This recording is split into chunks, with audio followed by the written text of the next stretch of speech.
অনেক সময় দেখা যায় যে ইনকামের মধ্যে হালাল এবং হারাম দুইটারই মিশ্রণ থাকে। সেই ক্ষেত্রে আসলে আমার করণীয় কি, এবং এই যে হালাল এবং হারামের মিশ্রণের ফলে যেই আর্ন আমার হচ্ছে, সেটার দ্বারা যে আমি রিজিক, যে খাবার খাচ্ছি, সেই খাবার খাওয়ার পরে যে ইবাদত করছি, শরীরে শক্তি সঞ্চয় হচ্ছে, সেই ইবাদত আল্লাহর কাছে কতটুকু গ্রহণযোগ্য? আল্লাহ আমাদের সকল নবী রাসূলকে হালাল এবং তয়্যিব মানে ভক্ষণ করার নির্দেশ দিয়েছেন, সকল নবী রাসূলদেরকে, এবং একই নির্দেশ তিনি মুমিনদেরকেও দিয়েছেন।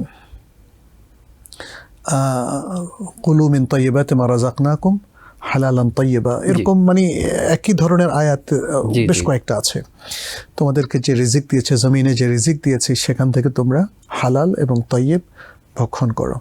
তো যেহেতু আজকে হালালের উপরে আমরা কথা বলছি, তো এখানে মানে আমাদের খেয়াল রাখতে হবে যে হালালটা কেন এত গুরুত্বপূর্ণ এবং হালালের মধ্যে আমরা কিভাবে সম্পৃক্ত থাকতে পারি।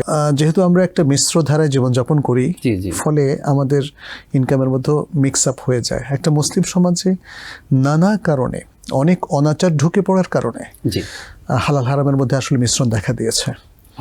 আমাদের ব্যাংকিং জগতে যেমন মিশ্রণ দেখা দিয়েছে, যেখানে সুদ আছে, আবার সুদবিহীন যে ইসলামিক ব্যবস্থাপনা, সেখানেও বেশ কিছু ত্রুটি আছে।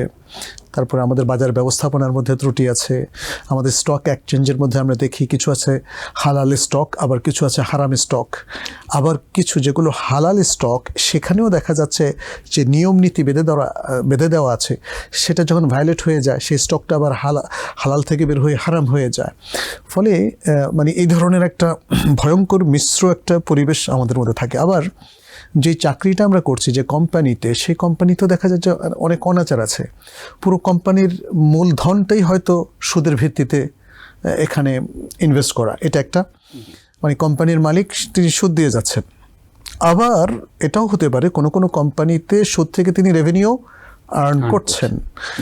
আবার আমরা যারা চাকরিজীবী কিংবা আমরা যারা শিক্ষক, দেখা যাচ্ছে যে আমাদের অনেকেই এফডিআর করে রেখেছেন সুদী ব্যাংকে, অথবা তার সুদী ব্যাংকে টাকা রাখা আছে, সেখান থেকে একটা প্রফিট পান। অনেকে সঞ্চয় বন্ড আছে, তিনি নিজে হালাল চান, বাট সঞ্চয় বন্ড কিনে রেখেছেন, বলছেন যে আমার আর কোনো ব্যবস্থা নেই, অতএব সঞ্চয় বন্ড থেকে যে ইনকামটা আসে, বিশেষ করে যারা পিআরএলে গিয়েছেন, অবসরপ্রাপ্ত জীবনযাপন করছেন, একসাথে 1 কোটি কিংবা 50 লাখ টাকা সেখানে সঞ্চয় বন্ড কিনে সেখান থেকে সংসার চালান। আমাকে অনেকে জিজ্ঞেস করছেন যে ইনকামটা হালাল কিনা। তো এভাবেই আমরা দেখতে পাচ্ছি তার যে টাকাটা দিয়ে সঞ্চয় বন্ড কিনলেন সেটা হালাল, আচ্ছা, কিন্তু সুদ হিসাবে যেটা তিনি আর্ন করছেন সেটা কি হালাল না?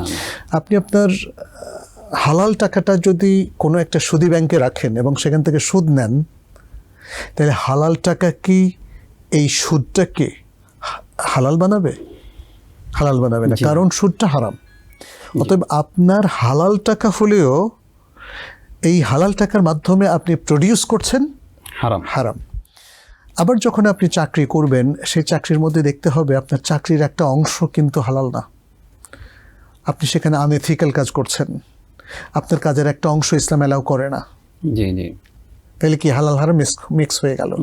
আপনার ব্যবসার মধ্যেও আপনি দেখবেন যে ব্যবসার বেশ কিছু অংশ আপনি শরিয়া লঙ্ঘনের কারণে হারাম হয়ে গেল, আবার কিছু অংশ হালাল আছে।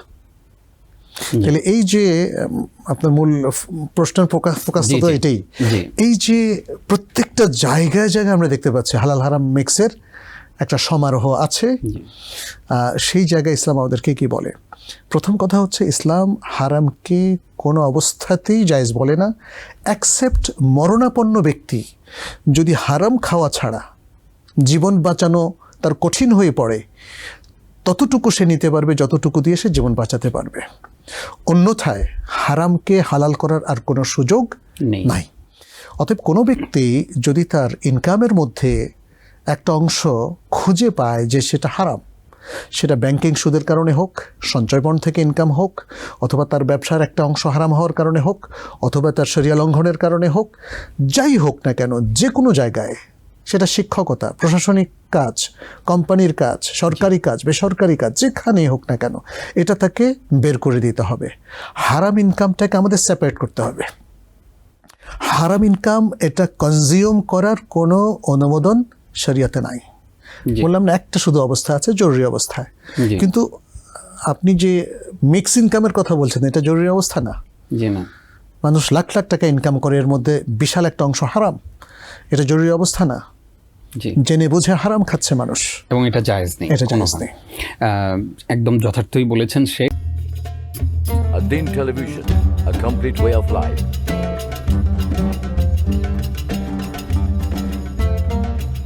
প্রিয় দর্শক, ধন্যবাদ আদ্দিনের সাথে থাকার জন্য। এমন আরো সুন্দর সুন্দর ইসলামিক কন্টেন্ট ও সবশেষ আপডেট পেতে সাবস্ক্রাইব করুন আমাদের ইউটিউব চ্যানেল আদ্দিন এবং পাশের বেল আইকনটি চাপুন। পরবর্তী সকল ভিডিও নোটিফিকেশন পেতে যুক্ত থাকুন আমাদের সোশ্যাল মিডিয়ায়।